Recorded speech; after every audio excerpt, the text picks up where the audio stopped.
자, 그러면 오늘은 이제 심화 작품, 바로 누앙사 배울 겁니다. 알겠죠? 이 작품 같은 경우는 솔직히 이제 고등학교 2학년, 3학년들 중심으로 많이 배우는 작품이기는 하고, 사실 이 작품이 학생들한테 조금 어려운 감이 없지 않아 있기는 해요. 그 이유가 주제가 사실 두 종류로 나뉩니다. 내용이. 알겠죠? 그래서 앞부분에는 이제 어떻게 보면 몰락 양반이다 보니까 굉장히 살기 힘들어하는 그런 장면이 많이 나오는데, 갑자기 또 뒷부분에는 자연 친화를 추구하는 그런 내용이 나와요. 알겠죠? 그래서 화자의 그런 처지나 이런 면에서는 청산별곡과 굉장히 유사한 면이 많이 있기 때문에 아마 청산별곡도 마찬가지고 뒤에 손미인곡도 마찬가지고 가사 작품이라고 했을 때 여러분들이 배우는 작품 중에 난이도 있는 작품 하면은 사실 제일 첫 번째로 손꼽히는 작품 중에 하나가 바로 이 누앙사입니다. 알겠죠? 그래서 아마 이래저래 여러 가지 요인으로서 엮일 가능성이 굉장히 높은 작품이라서 선생님이 일부러 집어넣어놨어요. 알겠죠? 그리고 지금 여기는 사실 전문이 다 실려있어요. 만약에 학교나 모의고사나 이런 데서 하면은 거의 한 4분의 1 정도 간단하게만 잘라서 보통 많이 합니다. 알겠습니까? 네. 자, 그런데 이제 우리가 기왕 배우는 거, 과학 동안에, 그치? 전문을 배워두는 게 좋을 것 같아서 선생님이 여기 전문을 다 실어놨어요. 알겠죠? 자, 그러면 일단 우리가 요거 내용을 들어가기 전에 가사에 대해서 좀 공부를 하고 들어가 보도록 합시다. 알겠습니까? 가사라고 하는 장르에 대해서 공부를 조금 하고 들어가면은 훨씬 이해가 좋겠죠? 자, 적어 놓도록 합시다. 자, 가사. 그죠? 자, 첫 번째, 시대는 당연히 조선시대입니다. 알겠습니까? 자, 그런데 사실 이제 이 가사는 조선 초부터 쓰이기 시작을 해서, 그쵸? 그 다음에 개화기 때까지. 개화 가사의 이름으로서 이제 개화기 때까지도 계속 쓰이게 돼요. 알겠습니까? 네. 자, 그 다음 두 번째. 자, 가사의 주 향유 계층은 자, 원래는 얘 같은 경우도 양반 중심이었습니다.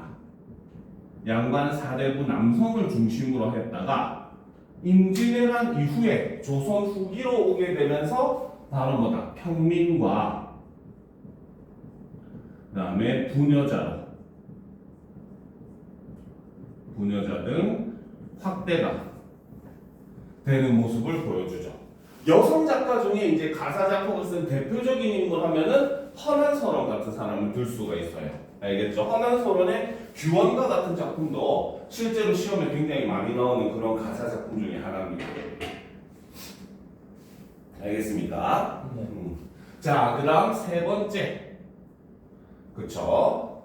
자, 가사는 자, 형식을 가지고 우리가 조금 이야기를 할 필요가 있는 거예요. 알겠죠? 자, 가사는 형식을 일단 기본적으로 먼저 간단하게 얘기하면 얘는 운문과 산문의 중간 형태다. 바로 운문과 산문이 섞여 있는 형태다라고 이야기를 합니다. 알겠습니까? 자, 그러면 이제 운문적인 요소도 있고 산문적인 요소도 있다는 뜻이 될 거 아니에요. 그렇죠? 네. 그치? 자, 그러면 먼저 첫 번째로 운문적인 요소를 보게 되면, 그죠? 자, 운문적인 요소는 각 행위, 저 3, 4조 내지는 4, 4조의 사음보 율격을 취합니다. 알겠습니까? 세 글자, 네 글자 내지는 네 글자, 네 글자가 네 번에 걸쳐서 이제 끊어 있는 사음보 율격을 취하죠. 알겠습니까? 네. 자, 그다음.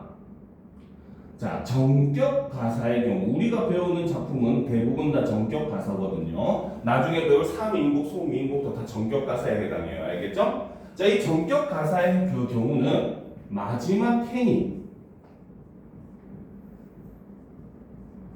시조의 종장과 음수율이 같습니다. 자, 3, 4조, 4, 4조, 4, 5도 역시 어느 장르에서 주로 쓰는 율격입니까? 그치. 그러니까 우리가 이런 요소들을 통해 가지고 볼 때 가사는 바로 뭐다? 시조가 발전된 형태이다 라고 볼 수가 있다는 거죠. 알겠습니까? 네. 자, 그런데 산문적인 요소도 있어요. 두 번째, 산문적 요소. 산문적 요소는 하나밖에 없긴 합니다. 알겠죠? 그거는 바로 뭐냐? 길이에 제한이 없습니다.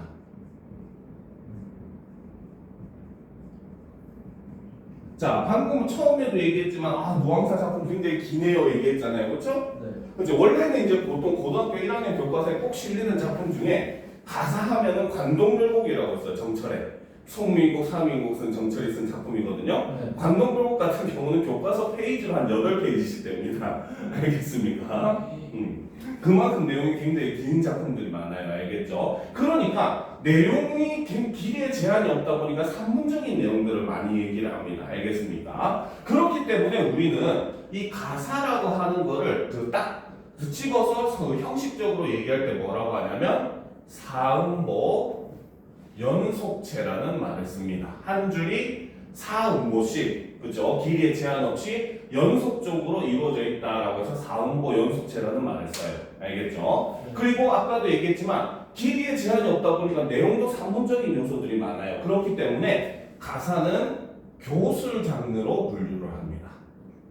네, 교술은 쉽게 얘기하면 현대판으로 얘기하면 수필과 비슷하다고 보면 돼요. 알겠습니까? 그래서 일종의 고전 수필의 새로운 어떤 뭡니까 운문적 요소가 섞인 형태다. 이런 의미로 우리가 바라보면은 가사 작품을 이해하기가 훨씬 더 쉬워진다는 거죠.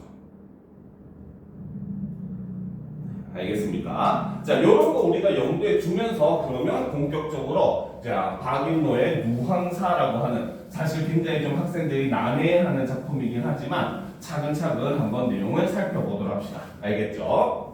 자, 그럼 처음부터 봅시다. 자, 제목이 누황사, 누황이라고 하는 게 바로 뭐냐면 가난한, 누추한 거리라는 뜻입니다. 알겠습니까? 즉, 이 글의 화자라고 나오는 사람 같은 경우는 사실 우리가 내용을 보면 알겠지만 몰락양반이라고 볼 수가 있어요. 그래서 양반 가문이긴 하지만 가문이 몰락해서 굉장히 가난하게 살아가는 그런 인물이 이제 자신의 그런 현실적인 어려움을 노래하고 있고, 그런 면에서 우리가 지난 시간에 배웠던 청산별곡과 그 일맥상통하는 모습을 볼 수 있다는 거죠. 하지만 화자가 현실을 대처하는 자세는 또 차이가 납니다. 알겠죠? 그러니까 당연히 비교 대조하는 문제 나오기가 굉장히 좋은 지문이기도 하다는 겁니다. 알겠죠? 자, 그럼 보도록 합시다. 처음부터. 자, 어리고, 옛날부터 이제 우리 중세국에서 어리다는 현대말로 하면 어리석다는 뜻이거든요. 그래서 어리석고 세상 물정 모르기에는 인의 우에 던이 없다. 내 위에 다른 사람이 더 있다 없다? 없다는 거야. 즉 내가 가장 어리석고 어떻다? 세상 물정을 모른다. 이런 뜻이죠. 그렇죠? 자, 그런데 우리가 일반적으로 만약에 윤선도 작품이라든지 알겠습니까? 이황의 작품이라든지 이런 데서 이런 내용이 나왔다면은 이거는 이제 본인을 겸손하게 화자 자신을 겸손하게 표현하는 것이다라고 해석을 해요. 알겠죠? 그런데 아까도 얘기했지만 이 사람은 현실 자체가 굉장히 힘든 사람이라고 했잖아. 그렇지? 그러니까 자기 자신을 높이 보겠어? 당연히 낮춰 보겠어? 그렇죠. 그렇기 때문에 요거는 우리가 뭐라고 해석하느냐? 바로 자조적인 표현이다. 그렇죠. 스스로를 지금 이렇게 비판하는 내용이라는 거죠. 해석은 저번에 봤지만 맨 뒤에 쌤님이 다 실어놨어요. 알겠죠? 그래서 내가 가장 이 세상에서 어리석고 세상 물정을 모르는 사람이구나 이렇게 얘기하면서 스스로를 지금 굉장히 일종의 자존감이 바닥에 떨어진 그런 모습을 보여준다는 거죠. 기륭화복을, 그렇죠? 기라고 흉하고, 그렇죠? 화 있고 복 있고, 그렇지? 이것을 하늘기 붙여두고 하늘에 붙여둔대, 맡겨둔대. 그 말은 바로 뭐다? 사람이 좋고 나쁘고 한 거는 다 뭐에 달렸다? 하늘이 뭐겠습니까? 그러면? 운명? 그치, 바로 여기서는 운명론적 세계관이 드러난다는 거죠. 그래서 기류화법을 하늘에게 맡겨두고 누한 깊은 곳에, 그죠? 누추한 거리 깊은 곳에 초막을 지어두고, 초가집을 지어두고라는 거죠. 그래서 이런 면에서 바로 하자의 굉장히 궁핍한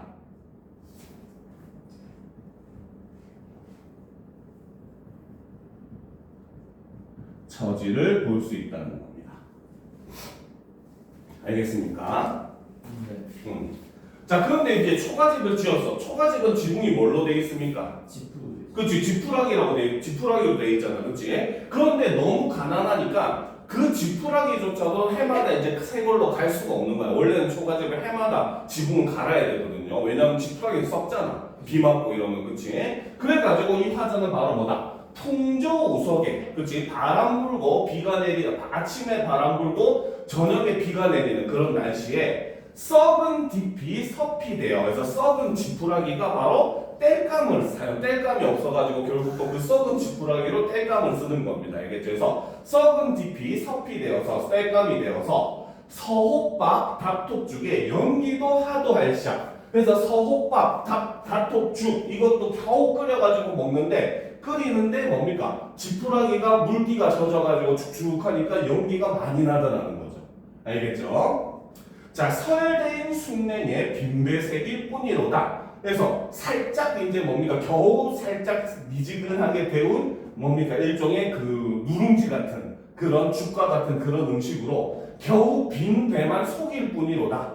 즉 제대로 배부르게 먹는다 못 먹는다? 못 먹어요. 그렇지, 못 먹는다는 거죠. 알겠습니까? 자, 그래서 지금 여기서는 바로 뭐다? 이 부분에서는 여기까지 빈배색일 뿐이로다까지죠. 자, 여기까지는 바로 자, 화자의 궁핍한 처지를 지금 이렇게 보여주는 거죠. 알겠습니까? 이제 어떻게 보면 사실적이라고도 볼 수가 있고 실제로 이제 조선 후기 몰락 양반의 그런 모습이라고 볼 수 있죠. 그렇죠? 그리고 자신의 신세에 대한 한탄이라고도 볼 수 있는 부분이에요. 알겠습니까? 자, 그런데 이제 그 다음 줄 보도록 합시다. 자, 생에 이러하다 장구 뜻을 옮길런가? 내 삶이 이러하다고 장구의 뜻을 뭡니까? 의지를 뭐 옮기겠는가? 옮길 수 있다 없다? 없어요. 그치, 역시 여기서는 서리법을 사용을 하고 있죠. 아무리 내가 이렇게 가난하고 힘들게 살아도 내 뜻을 바꾸진 않겠다라는 겁니다. 알겠습니까? 자, 안빈 일념을, 안빈이 바로 뭐야? 가난함 속에서 사는 거, 안빈낙도 바로 그 얘기예요. 알겠죠? 자, 그래서 안빈에 대한 한 가지 생각을 적을망정 품고 있어서 조금이라도 마음 한구석에 품고 있어서 수위로 살려 하니, 뜻을 지키면서 살려고 하니 날로조차 저하다. 날이 갈수록 점점 더 삶이 힘들어지는구나, 누추해지는구나, 이런 뜻이죠. 즉 바로 뭐다? 뜻을 지키기에 현실이 어떻더라? 너무나 힘들더라는 거죠. 알겠습니까? 자, 가을이 부족거든 봄이라 유효하며, 즉 가을은 바로 보통 우리가 뭐 하는 계절이야? 추수하는. 그치, 추수를 하는 계절이야. 근데 가을에 추수를 해도 부족하는데 당연히 봄이라고 해서 여유가 있겠습니까? 없겠습니까? 없겠죠. 그래서 유효하며 주머니 비었거든 병이라 담겼이야. 주머니가 비었는데 술병이라도 담겼겠느냐? 담겼다 안 담겼다? 안 담겼어요. 그치, 역시 여기서도 서리를 사용해서 자신의 가난한 처지를 지금 강조를 하고 있다는 거죠. 알겠습니까? 네. 자, 그런데 이제 이 다음 줄 해석을 굉장히 주의해야 돼요. 알겠죠? 만약에 이 작품 학교에서 선생님이 수업을 하면은 요 줄 설명을 어떻게 하느냐에 따라서 선생님 실력을 조금 볼 수가 있습니다. 알겠습니까? 자, 빈곤한 인생이 천지간에 나뿐이라. 그래서 가난한 인생이 하늘과 땅 사이에 나뿐이다. 이런 뜻입니다. 알겠습니까? 나뿐이지 않. 나뿐이겠는가라고 해석하는 간혹가다 선생님이 있어요. 알겠죠? 이거는 근데 잘못된 해석입니다. 알겠습니까? 그래서 이거는 바로 뭐다? 자신의 신세를 지금 한탄하는 장면이에요. 알겠죠? 신세를 한탄하는 거지 절대 이 부분은 서리법으로 해석을 하면 안 됩니다. 알겠습니까? 네.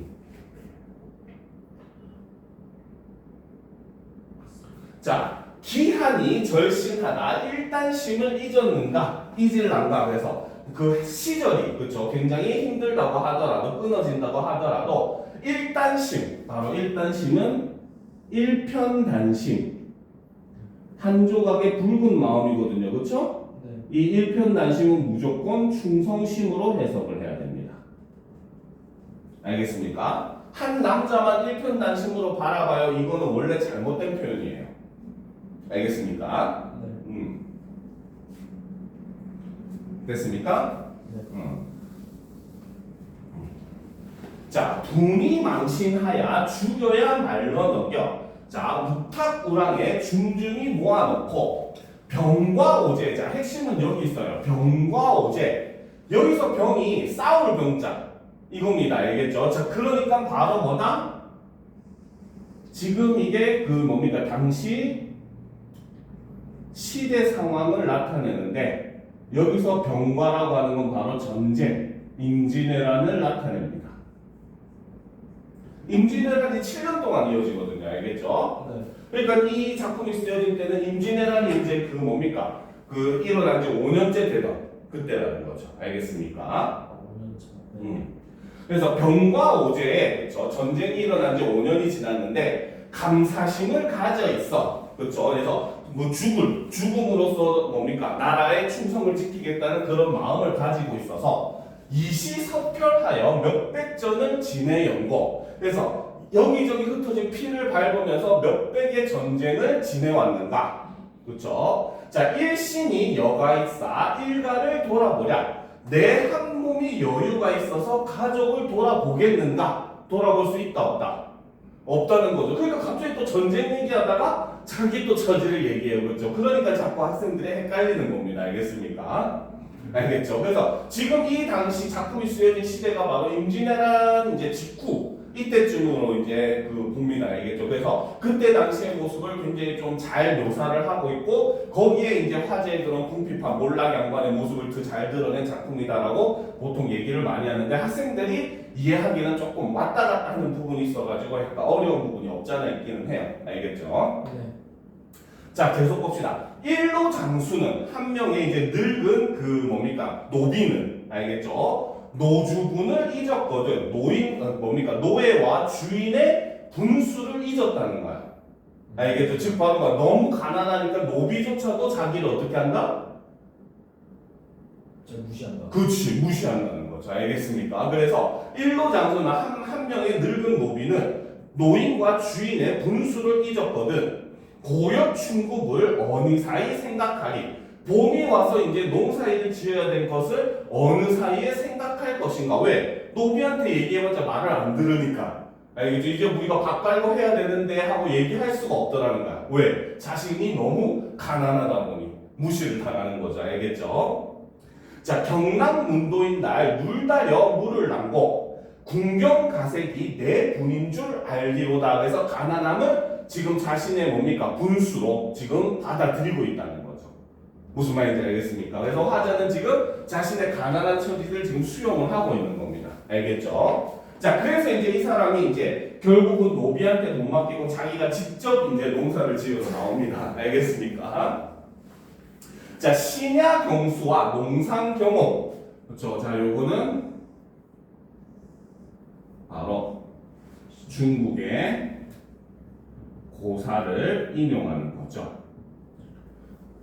그래서 양반이지만 이제 바로 뭐다 직접 밭을 가는 사람 이런 그 얘기를 지금 인용해 온 겁니다. 알겠습니까?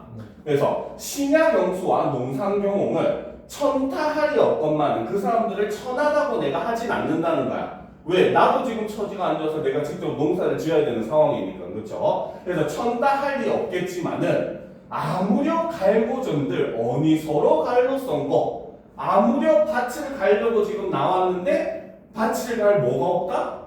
소. 그치, 소가 없다는 겁니다. 무슨 말인지 알겠습니까? 자, 그래서 여기서는 바로 뭐다? 직접 가나요? 아니 농사를 짓고자 하나 소가 없다는 거죠. 역시 마찬가지 화자의 굉장히 궁핍한 처지가 드러나는 거죠. 알겠습니까? 됐죠? 네.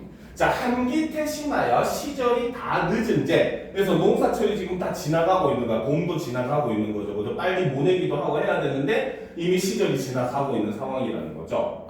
자, 서주 높은 논에, 서쪽 부두 높은 논에 잠깐 갠 열대. 그래서 봄에 비가 잠깐 내렸다는 거야. 알겠죠? 그래서 도상 무원수를 길 위에 흐르는 주인 없는 물을 반만 깐 대어두고 일단 그 물은 길을 터가지고 이제 뭡니까? 밭에다가 물이 흘러내려오게 일단 물길을 만들어 놨다는 거죠. 그렇죠? 그런데 자, 그래가지고 지금 화자는 물길까지 다 만들고 이제 농사 딱 지으려고 하는데 소가 없었던 거 알겠지? 그래서 어떡하나 하고 있었어요. 알겠죠? 그런데 어떤 사람이 이제 지나가면서 한마디 합니다.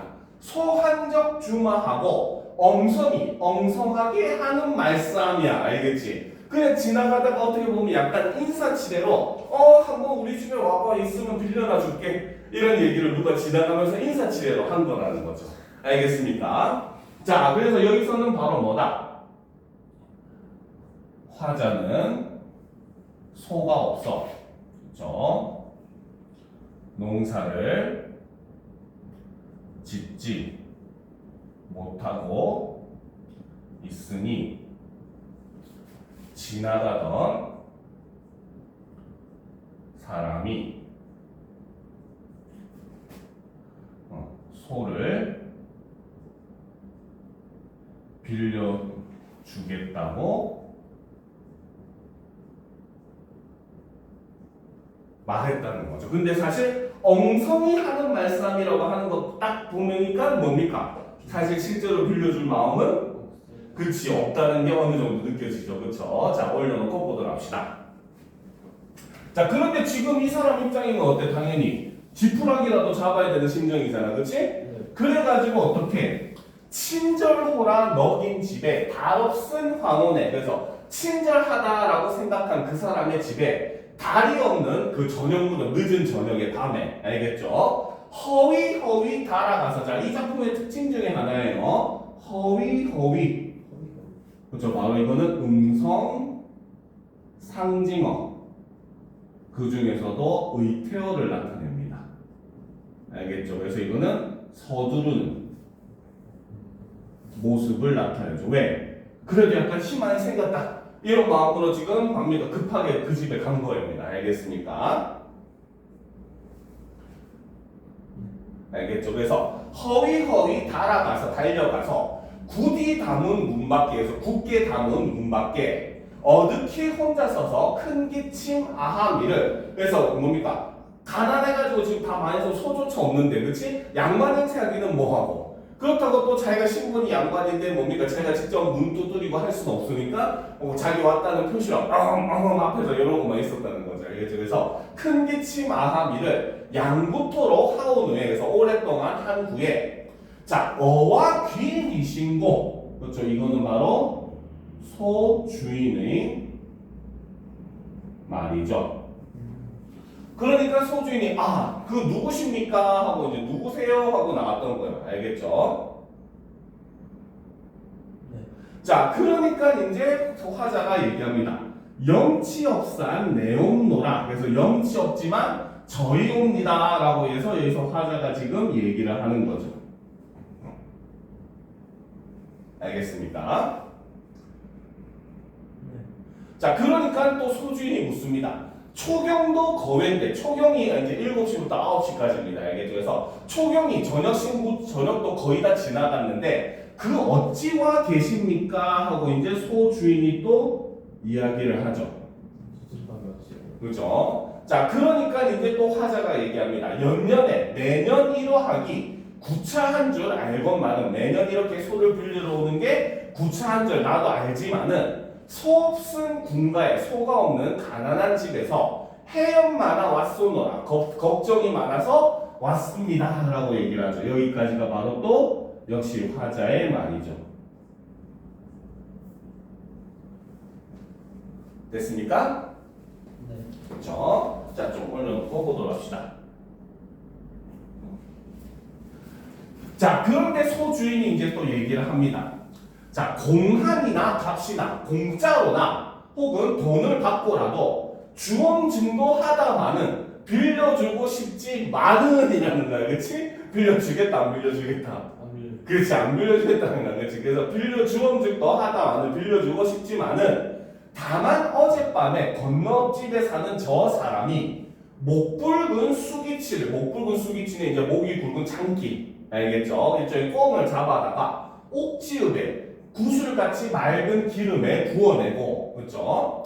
갓 익은 사매주, 그래서 갓 익은 사매주 술을, 그렇죠? 술을 취토록 권하거든. 내가 취하도록 권하는데 이러한 은혜를 어이아니 갚을런고. 그래서 이러한 은혜를 어찌 아니 갚겠습니까? 그래서 내일로 주마하고 내일로 소를 그 집에다가 빌려주겠다 하고 큰 약속하였거든. 큰 언약을 하였거든. 실약이 미편하니 약속을 어기기가 불편하니 사설이 어려워해라. 그래서 당신의 말을 들어주기가 어렵습니다 라는 거죠. 그렇죠? 자, 박스로 표시합시다. 공한이나부터 사설이 어려워해라. 이거는 바로 소주인의 말이 되는 거죠.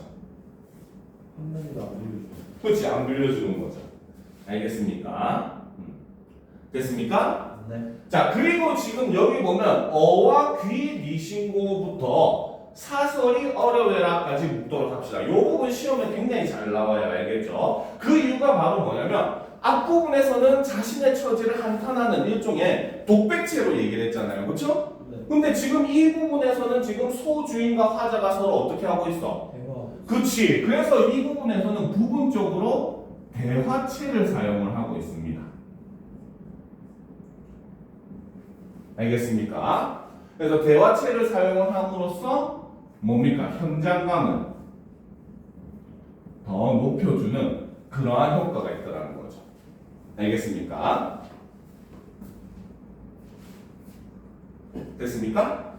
Yes. Yes, sir. 자, 보도록 합시다. 그래서 자, 실이 그러하면 혈마 어이할 거서 실제로 그러하다면 내가 설마 어떻게 할 것인가 어찌할 수 있다 없다? 없어. 없다는 거죠. 그렇죠? 자, 헌먼덕 숙이 쓰고 칙 없는 집신에 그래서 헌 그 뭡니까? 갓을 그 몸이 겨우 쓰고 신발도 뒤축이나 이런 옆축이 다 달아버려가지고 신발도 너덜너덜한 그런 집신을 신고 있는 거지, 그렇지? 이런 걸 한자성어로 뭐라고 하냐면 알겠죠?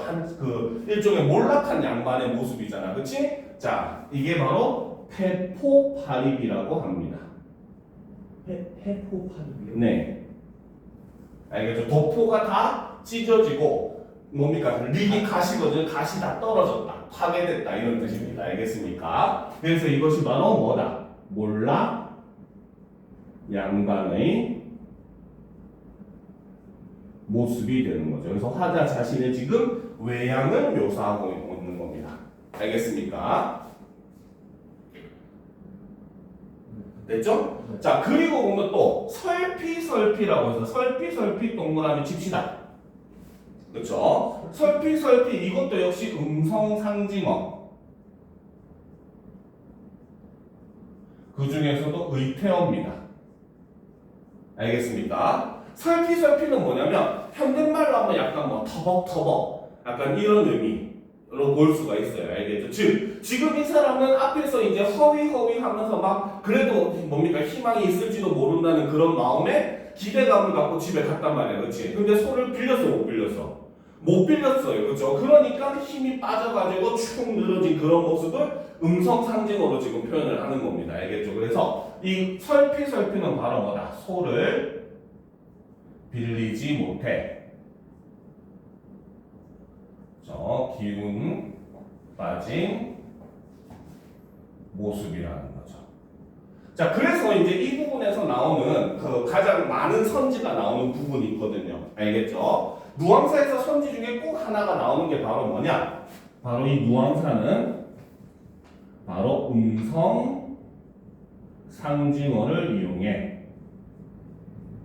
이용해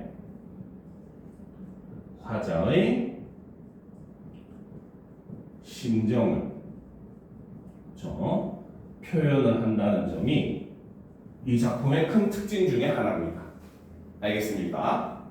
그래서 앞에서 허위는 그래도 약간 기대감을 가지고 막 빨리 달려가는 그런 모습인데 결국 뭡니까? 못 빌리게 되고 현실을 또 자각을 하게 되니까 힘없이 맥이 빠진 채로 집으로 탈북 돌아오는 그런 장면인 거죠. 그래서 음성 상징어를 통해서 화제의 심정이나 처지를 효과적으로 드러내는 게 이 작품의 또 특징입니다. 알겠죠? 그래서 풍채 적은 형용에 풍채가 작은 모습에 왜? 지금 자기가 아무것도 안 되니까 위축이 되는 거야. 자존감이 바닥에 떨어졌겠죠. 그렇죠? 그런데 이제 터벅터벅 집으로 힘없이 가는데 저기서 걔가 월월월 하고 자기를 보고 막 짖고 있어. 그럼 기분이 더 어떻겠어? 더 비참해. 그치. 바로 여기서 걔 네모칩시다. 이 걔는 바로 뭐다? 화자의 심정을 더욱 심화시키는 그러한 소재라는 거죠. 일종의 비참함을 더욱더 깊이 있게 만들어주는 그런 존재라는 겁니다. 알겠습니까? 자, 다음 페이지에 넣읍시다. 자, 와실에 들어간다. 그래서 안방에 들어갔더라도 잠이 와서 누웠시랴. 잠이 와서 누웠겠느냐? 지금 잠이 온다 안 온다? 안 와요. 그치. 바로 일종의 여기서는 서리법을 사용을 하고 있고 이렇게 이 사람이 지금 잠이 안 오는 이유가 걱정이 많은 거 아니야. 그치? 농사를 못 지으니까. 그죠? 이런 걸 한자성어로 얘기하면 전전반칙이 되죠. 그죠? 걱정이 많아가지고 엎치락 뒤치락 하면서 잠을 이루지 못하는 거를 한자성어로 전전반칙이라고 합니다. 알겠습니까? 자, 북창을 비게 앉아 북쪽에 난 창문에 비스듬히 기대 앉아서 새배를 기다리니 새로운 아침이 밝기를 새로운 아침이 밝기를 기다리니 무정한 대승은 이내 하늘 도우나다. 그래서 무정한 뭡니까? 꾀꼬리는 내 한을 더욱더 돋우는구나라는 거죠. 역시 이 대승도 화제의 심정을 더 어떻게 한다? 더 강조. 부각시켜주죠. 그렇죠? 그래서 화자의 심정을 대승이 꾀꼬리예요. 네, 더욱 심화. 꾀꼬리 속적세 이런 의미로 보면 됩니다. 이게 산세.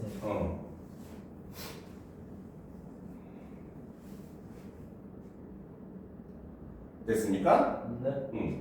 종조 추창하야. 그래서 아침이 되어서 이제 창 쪽을 보고 먼 들을 바라보니 저 멀리 있는 들 쪽을 바라보니 즐기는 농가도 흥없어 들리나다. 즐거운 농사 짓는 노래소리도 흥이 없이 들리는구나 라는 거죠. 그렇죠? 그래서 지금 여기서 즐기는 농가는 화제의 처지와 어떻게 되고 있는 거야?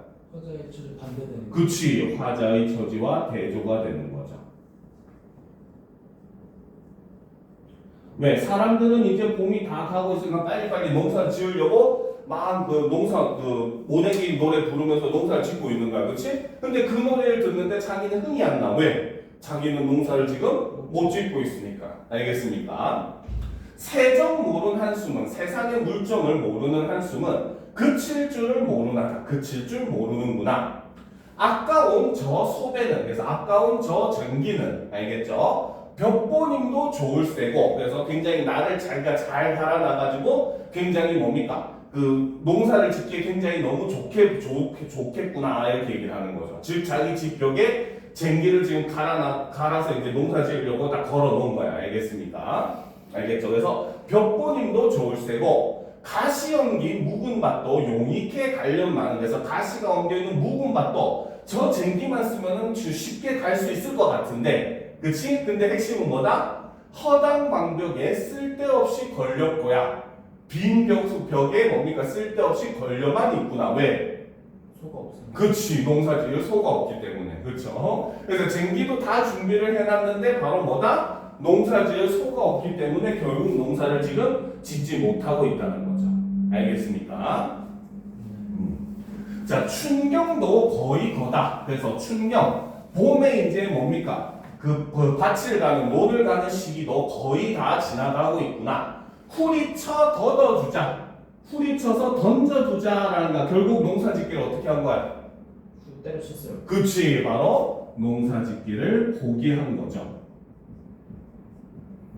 자, 이 부분부터 이제 갑자기 주제가 바뀌어요. 알겠습니까? 자연신화의 의미로 바뀝니다. 정신이 나갔구나. 그쵸?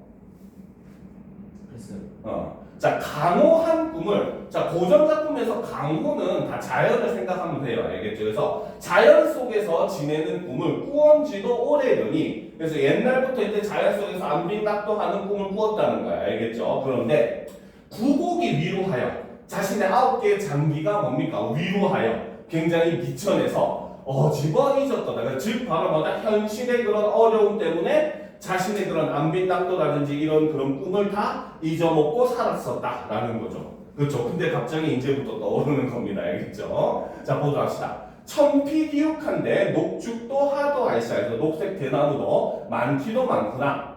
유비군자들아 낙대 하나 빌려싸라. 낚싯대 하나 빌려다오. 그렇죠? 자, 노화 깊은 곳에 갈대꽃 깊은 곳에 명월 청풍 벗이 되어서 밝은 달과 맑은 바람과 친구가 되어서. 진짜 정신 나갔네요. 그치? 자, 그래서 여기서 명월 청풍도 역시 자연이고 이것과 친구가 된다는 거야. 친구가 된다는 건 나와 자연이 서로 어떻다? 격이? 같다. 그치? 바로 일종의 무라, 일지. 그렇죠? 일체를 나타내는 거죠.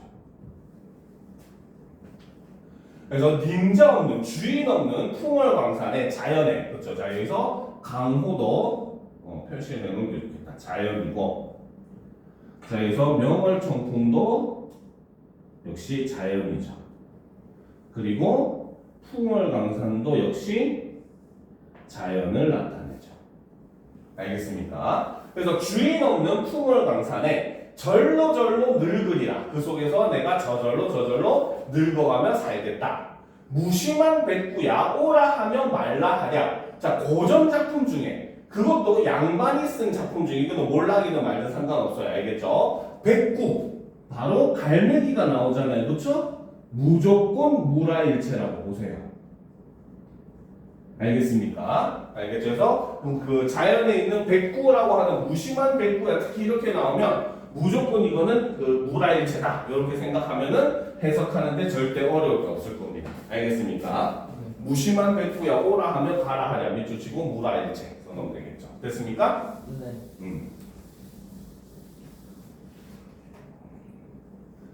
자, 계속 봅시다. 다툴이 없을 산, 다툴 사람이 없는 것은 다문 인가. 자, 인 이거는 바로 이것, 즉 자연을 얘기하죠. 그래서 다툴 사람이 없는 것은 다만 이것뿐인가 생각하는구나, 여기는구나. 그렇죠? 자, 무상한 이 몸에 무슨 짓이 있으리야마는, 그렇죠? 굉장히 이렇게 가난한 이 몸에 무슨 취향이 있겠냐마는, 그치? 두세 일억 반론을 다 묵여 던져두고, 그래서 두세 일억 있던 그나마 있는 반론도 다 묵혀서 던져두었다는 거죠. 역시 농사를 포기했다는 거죠. 그렇죠? 다 묵혀서 던져두고 있으면 죽이요. 그래서 있으면 죽이라도 먹고 없으면 굶을 망정. 그래서 없으면은 차라리 내가 굶더라도, 그죠? 남의 집 남의 것은 전어 불어 말렸노라. 그래서 남의 집 남의 것은 부러워한다 안 한다? 안 한다는 거죠. 알겠습니까? 자, 내 빈천 스린 여겨 손을 해다 물러가며 내가 가난한 게 싫다고 절로가 한다고 가난함이 물러가겠으며, 그쵸? 남의 부귀 불리 여겨 남의 부귀를 부럽게 여겨서 손을 치다 나아오랴. 남의 부귀가 부럽다고 부귀야 일로와 한다고 부귀가 온다 안 온다? 안 온다는 거죠. 그쵸? 자, 여기서는 지금 뭡니까? 가난함과 부귀, 빈천과 부귀라고 하는 추상적인 개념을 마치 실제 하는 어떤 물건처럼 바꿔서 표현했잖아. 그렇지? 동물처럼. 그렇죠? 그래서 여기서는 바로 추상적 관념의 구체화가 사용되고 있다 라고 볼 수 있다는 거죠. 즉 가난함이 싫다고 절로가 한다고 가겠으며, 그 부유한 게 부럽다고 일로와 한다고 이게 나에게 오겠느냐? 온다 안 온다? 안 온다는 거죠. 알겠습니까? 자, 다음 페이지. 자, 인간 언의 일이 명밖에 삼겼으리. 그래서 인간의 어떤 일이 그 운명밖에 생겼겠느냐? 생겼다 안 생겼다? 그렇지. 모든 건 다 뭐에 정해져 있다? 그렇지. 역시 그렇기 때문에 여기서도 운명론적 세계관이 드러나는 거죠. 알겠습니까? 자, 비니무원을 자, 이게 어떻게 보면 이 작품의 핵심어입니다. 비니무원. 네. 일단 무는 알아보는데. 이거는 바로 뭐냐면 가난하지만 원망하지 않는다 이런 뜻이에요. 알겠습니까? 네. 그래서 비니무원을 가난하지만 이것을 운명을 현실을 원망하지 않는 게 어렵다 하건만은 어렵다고 하겠지만은 내 생에 이러하되 내 삶이 이러한데 서러운 뜻은 없노해라. 서러운 뜻은 없구나라는 거죠. 즉 바로 뭐다? 화자는 바로 뭐다? 자신의 현실을 어떻게 하고 있다? 그렇죠. 바로 현실을 운명으로 수용하는 모습을 보여주더라는 거죠. 일종의 안분지족의 그런 모습을 보여준다는 겁니다. 알겠습니까? 됐죠? 네. 단사표음을 표주박에 물을 떠서 마시는 것도 이도 좋기 여기노라. 이도 만족하게 생각하는구나. 평생 한 뜻이 평생 내가 추구한 뜻이 온포에는 없노해라. 자, 온포는 이제 따뜻하게 먹고 배부르게 먹고 따뜻하게 자는 거거든요. 알겠죠? 이건 일종의 부귀를 상징하는 거고 이것은 바란다 안 바란다? 안 받을. 그렇지. 바라지 않은 거라는 거죠. 알겠습니까? 자, 태평천하에 세상이 이제 평화로운 이때 충효를 이를 삼아 정확하게는 이게 임진왜란이 끝나고 5년 뒤입니다. 쌤이 아까 처음에 잘못 설명했네. 끝나고 5년 뒤거든요. 그래서 태평천하에 충효를 이를 삼아 그래서 임금에게 충성하고 부모님께 효도하는 것을 이를 삼아서 형제들과 화목하게 지내고 친부모, 친구들과 믿음으로써 지내는 것이 외다하리 뉘이시리 그것이 잘못됐다 할 사람이 누가 있겠느냐? 있다 없다? 없어요. 그렇죠. 그래서 여기서는 지금 바로 뭐다? 유교적인 덕목을 강조하는 거죠. 임금에게 충성하고 부모님께 효도하고 가족 간에 이제 화목하게 형제들과 화목하게 지내고 친구들과 믿음 있게 지내고 그렇죠. 부모 유신하잖아. 그렇지? 네. 그래서 누이실이 그 밖에 남은 일이야 삼긴 대로 살려노라. 그 외에 남은 일이야 내가 생긴 대로 살겠구나라는 거. 그럼 그 밖에 남은 일이라고 하는 것은 바로 뭐다? 아까 얘기했던 부귀, 그렇죠? 영화 같은 이런 것들, 그렇죠? 이런 것들은 그냥 내 삼긴 대로, 운명대로 살겠노라라고 얘기한다는 거죠. 알겠습니까? 네. 자, 그러니까 청산별곡과 이 누황사 두 작품의 화자의 공통점은 바로 뭐다? 둘 다 현실이 매우 힘겨운 그런 사람이라는 거죠. 알겠어요? 굉장히 힘들고 괴로운 그런 사람인 겁니다. 알겠습니까? 그런데 차이점은 바로 뭐다? 청산별곡의 화자는 그래도 이제 자꾸 도피를 하더라도 현실을 잊고자 하는 그런 마음을 끝까지 가지다가 결국은 술이라도 먹고 일시적으로나마 있겠다 하는 그런 태도를 계속 고수하는 반면에 이 화자는 그래도 바로 뭐다? 안빈낙도, 안분지족 이런 정신으로서 바로 뭐다? 자신의 현실을 운명으로서 받아들이고 그것에 만족하는 모습을 보여준다는 점은 두 화자의 차이점이라고 볼 수 있다는 거죠. 한 놈은 망했으니까 술이나 먹자고. 그렇지. 얘는 그냥 망했어도 그냥 이게 어떻겠냐 내 운명인데 이렇게 수용을 하면서 그 자연 속에서 사는 것을 선택하는 그런 모습이라는 거죠. 그러니까 자연의 의미 자체도 두 작품에서 달라지는 거죠. 청산별곡에서 청산이나 바다 같은 경우는 이상향이긴 하지만 도피처라는 거죠. 그렇죠. 근데 여기서 자연인 강호라고 하는 존재는 바로 화자가 어떻게 보면 진정으로 바라는 존재. 물론 현실이 매우 힘들긴 하지만 그래도 자기가 예전부터 꿈꿔왔던 공간. 어떻게 보면 진정한 이상향이라고 볼 수 있다는 거죠. 무슨 말인지 알겠습니까? 이해가 되죠? 그래서 이게 어차피 여러분들 교과서에 실린 작품은 아닌데 아마 나올 가능성이 굉장히 높다고 아마 예상이 되기는 해요. 현재 작품 구성을 보게 되면 알겠지. 그래서 쌤님이 하나하나 자세히는 아니더라도 전체적인 내용을 이렇게 설명을 해준 겁니다. 알겠죠? 그래도 핵심적인 내용은 다 들어가 있으니까 이걸 중심으로 작품을 이해하면 훨씬 더 쉽게 이해를 할 수 있을 거예요. 알겠습니까? 자, 이번 시간 수업은 여기까지 하고 지금 55분이니까 10분 정도 쉰 다음에 이제 문법 이어가도록 합시다. 알겠죠? 네.